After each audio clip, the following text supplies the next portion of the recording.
Et yo les potes, j'espère que vous allez bien. Aujourd'hui je vais te montrer comment on crée une ambiance étalonnée un peu concept color, tu vois, un peu comme des fluos partout. Alors l'idée de ce tuto, c'est pas tellement de te montrer la méthode exacte, parce qu'il existe 1 milliard de méthodes. Je vais juste te montrer ma méthode, c'est que mon avis, ça n'engage que moi. T'es libre de faire ce que tu veux. En tout cas moi je le fais comme ça et j'adore ces ambiances là. C'est vraiment un de mes étalos préférés, j'adore ce genre de trip. Ça marchera bien pour corriger des défauts d'une caméra pourrie, ça marchera super bien si tes rushs sont de mauvaise qualité, et surtout ça marchera très bien pour donner une ambiance complètement chelou à ton film. Et ça peut être cool. Hashtag Gaspard Noé, tu vois le délire? Donc l'idée c'est que on va simuler ou imiter de la lumière fluo, sauf qu'on n'a pas du tout de fluo. T'as compris hein? Alors par contre ce sera pas de la fluo comme une vraie fluo, c'est-à-dire que t'auras pas l'effet néon. C'est aussi un effet dont on parlera bientôt, il y a pas de danger, t'inquiète pas, mais là on va vraiment faire juste une ambiance colorée. L'ambiance colorée pour la rendre belle mais pas abusée non plus, tu vois. Donc pour ça on va utiliser deux choses. La première c'est Magic Bullet, donc la suite Lux, parce que je pense que c'est une superbe suite pour faire ça. T'inquiète pas, on viendra parler de tout ça sur DaVinci et sur Premiere Pro dans d'autres tutos.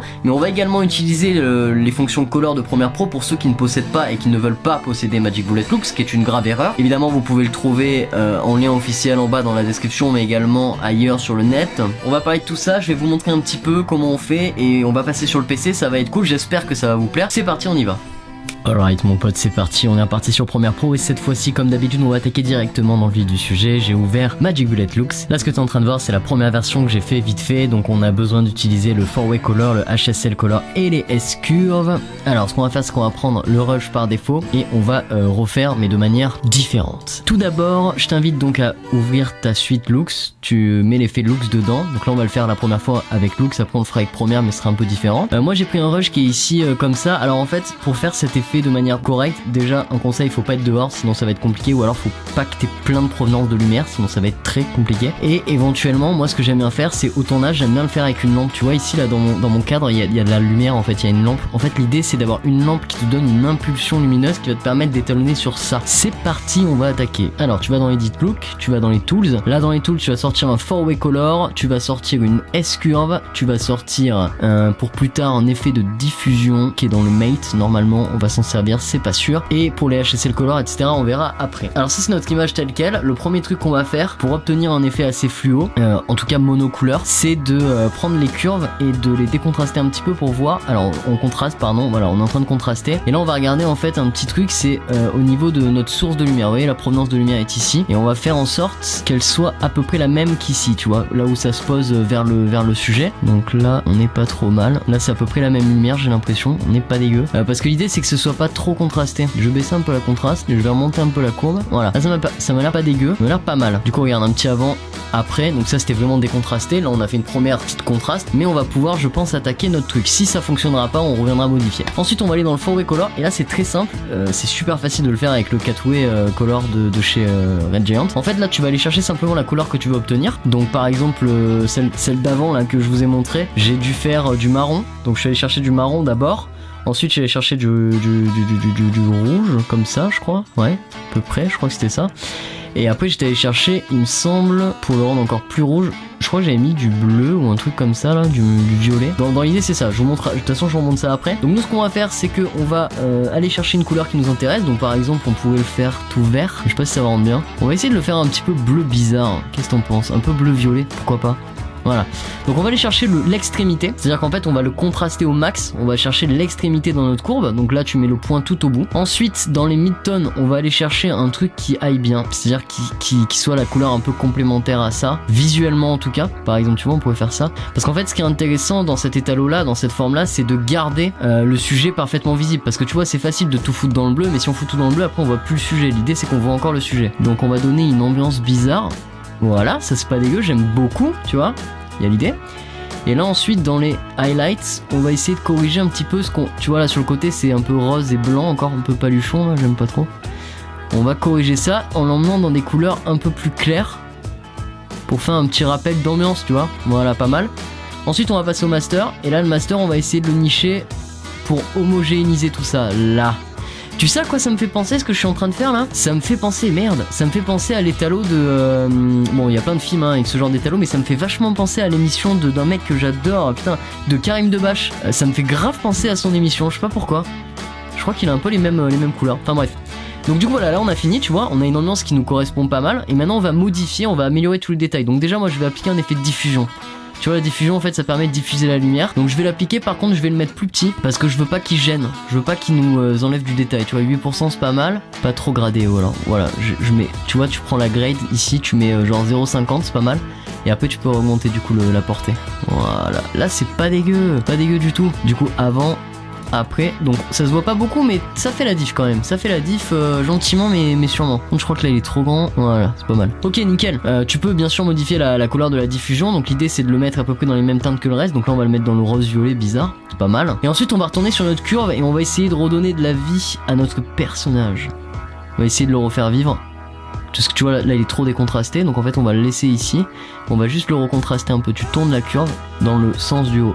Ah putain c'est pas mal là. Bah alors voilà, impeccable. Là tu pourrais théoriquement faire de l'amélioration encore en ajoutant pas mal de paramètres, hein. On pourrait ajouter plein de petits trucs qui pourraient pourquoi pas améliorer l'image. Par exemple tu vois là je verrais bien une aberration chromatique. Tiens on va mettre un petit peu d'aberration chromatique rouge. Ah putain c'est trop lourd, j'adore. Mais là j'adore complètement, tu vois. Je suis complètement fan de cet étalo. Il y en a peut-être un peu trop là. Ah ouais j'adore. Donc là pour l'aberration chromatique tu mets c'est dans post, tu cliques sur tu fais double clic sur chromatique aberration et tu augmentes le red cyan tout simplement. Et c'est vraiment pas mal, putain, voilà. L'idée c'est que on a une ambiance, donc tu vois la première je l'ai fait rouge, là la deuxième je l'ai fait un peu chelou. Sauf que mec, à la base on avait ça, t'es prêt? Bam. Voilà, ça c'était à la base et ça c'est après. Donc avant, après, avant, après, avant, après. C'est génial comme quoi on peut faire vraiment des superbes ambiances avec pas grand chose. Maintenant je vais te faire un dernier exemple que je vais te montrer cette fois-ci avec Premiere Pro. Donc là du coup ce sera moins au point, ce sera un peu différent. Donc tu vas directement dans l'onglet Color. Alors il est où? Color. Et l'idée ça va être de faire la même chose, hein. En fait on va récupérer les teintes etc. Donc du coup là on n'a pas de S-curve, on a une curve classique. Donc on va tout de suite aller dans curve. Tu vas dans curve. Ici tu vas faire un point au milieu, un point en bas, un point en haut. Comme d'habitude tu vas nous mettre le point du bas vers le bas pour nous contraster un peu tout ça. Le point du milieu un peu vers le haut, pas trop léger, et le point du haut un peu vers le haut, mais tout léger aussi, très bien.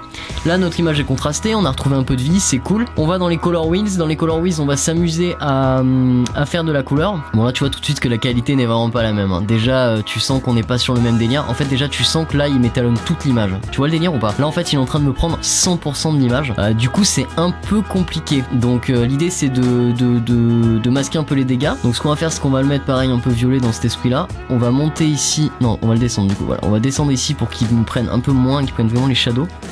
Mid-tone on va faire du bleu, voilà. Bon là c'est vraiment un peu moins bien fait mais tu vas voir on va essayer de rattraper après. Donc tu mets dans le bleu et après tu descends la petite flèche ici. Highlights, on va regarder un peu ce qu'on peut avoir. Moi je mettrais bien un truc bien foncé là, genre là c'est trop froid parce qu'il faut quand même que je conserve des murs rouges parce que l'idée c'est qu'on n'ait pas de blanc. Je te rappelle que ce type d'étalonnage tu peux pas le faire avec tout, hein. T'es obligé de le faire avec certains paramètres de tournage. Ensuite tu vas aller dans créative et là on va s'amuser. On va mettre, voir si on met un fade, ça donne quoi si on met un petit fade? Ouais c'est pas mal. Mets un petit fade dessus, tu mets un petit voile dessus. Qu'est-ce qu'on pourrait améliorer? Est-ce qu'on augmente la saturation un tout petit peu peut-être? 110 de satu ça pourrait être pas mal. Ouais, si on touche aux teintes là ça risque d'être sympa mais le problème c'est que ça risque de me trop me les... Donc on va baisser la satu. Ouais ça va trop me les bouger. Bon c'est un peu plus compliqué mais tu vois déjà on a quelque chose. Tu mets par exemple les shadow teintes un peu dans les blues, les highlights un peu dans les blues aussi limite. Ouais un peu dans les blues. Après t'as la balance de teintes, alors là je pense pas que ça fasse grand chose parce qu'il y a tellement d'étalos dessus qu'il capte plus rien le machin, ce qui est normal. Je vais essayer d'aller le sauver avec le HSL secondary, on va voir ce qu'on peut faire. Est-ce qu'on pourrait virer du blanc? Donc je vais cliquer sur blanc et là je vais le mettre en bleu. Non il se passe rien, évidemment il se passe rien parce qu'il le détecte plus tout simplement. Donc là le logiciel il perd pied, hein, complètement. C'est pas, en même temps c'est un peu normal parce qu'on lui en a mis beaucoup, on lui en a mis des caisses dans la tête. Mais bon on a toujours une ambiance un peu mieux que par défaut, hein, clairement on va pas se mentir. Voilà. Du coup après pour finir tu vas dans Basic Correction et la température tu nous baisses ça dans les bleus, ce sera vraiment la correction finale. Et t'as quand même quelque chose d'assez correct. C'est pas trop mal, on peut même je pense titiller un peu les shadows. Si on baisse un peu les shadows ça peut être pas dégueu. Voilà tu baisses un peu les shadows, ouais c'est pas mal, c'est pas mal, c'est pas mal. On va regarder ça, donc du coup editing, avant, après, avant, après.